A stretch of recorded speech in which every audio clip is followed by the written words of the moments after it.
págà Táíwò bọ́lẹ̀ láti ṣí géètì wọlé làwọn adigunjalè bá wa mọ́tò rẹ̀ lọ tọmọtọmọ níkẹ̀nẹ́. Inú ìbànújẹ́ gidi, àdánù ọ̀nà méjì ní baálé ilé kan Táíwò Fáyọ̀bí wà báyìí nílùú Ìkẹ̀nẹ́ nípínlẹ̀ Ògùn látàrí báwọn olubi ẹ̀dá kan tí wọ́n fura pé ó ṣeé ṣe kí wọ́n jẹ́ adigunjalè ṣe jí ọkọ rẹ̀ gbé. Bẹ́ẹ̀ ọmọ ìrìnsẹ̀ tọ́jọ́ orí rẹ̀ kò ju ọmọ ọdún 3 lọ wà nínú ọkọ̀ tí wọ́n wà lọ tèfètèfè ọ̀hún.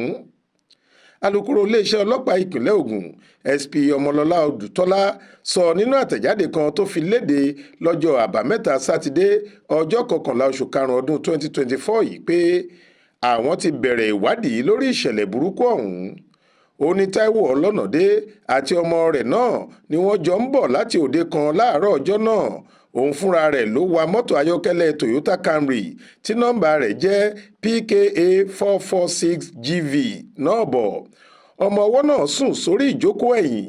Bó sì ṣe dé ẹnu géètì ilé wọn ló bọ́lẹ̀, àmọ́ kò paná ọkọ̀. Ó kàn ní kóun lọ ṣí géètì kó lè wa ọkọ̀ náà wọlé ni.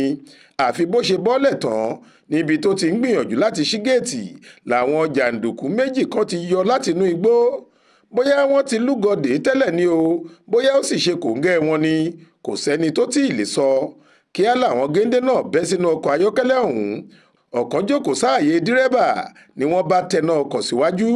Àfi bí àmọ̀nàmọ́ná wọ́n wa ọkọ̀ ayọ́kẹ́lẹ́ náà lọ pẹ̀lú ọmọ ọlọ́mọ tó wà nínú rẹ̀.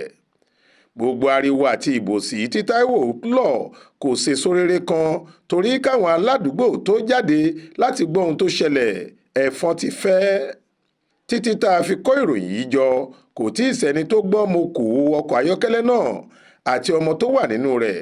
Àmọ́ alukoro iléeṣẹ́ ọlọ́pàá ti pàrọwà sáwọn aráàlú láti ṣèrànwọ́ tí ẹnikẹ́ni bá kẹ́fín ọkọ̀ ayọ́kẹ́lẹ́ Toyota Camry tí nọ́mbà rẹ̀ jẹ́ PKA 446GV kí wọ́n tètè fi tó àwọn agbófinró èyíkéyìí tó bá wà nítòsí létí láti dóòlà ẹ̀mí ọmọ ọ̀hún. Faith Adébọlá ló ń jábọ̀ ròyìn fún iléeṣẹ́ tẹlifíṣàn Aláròyé Online TV.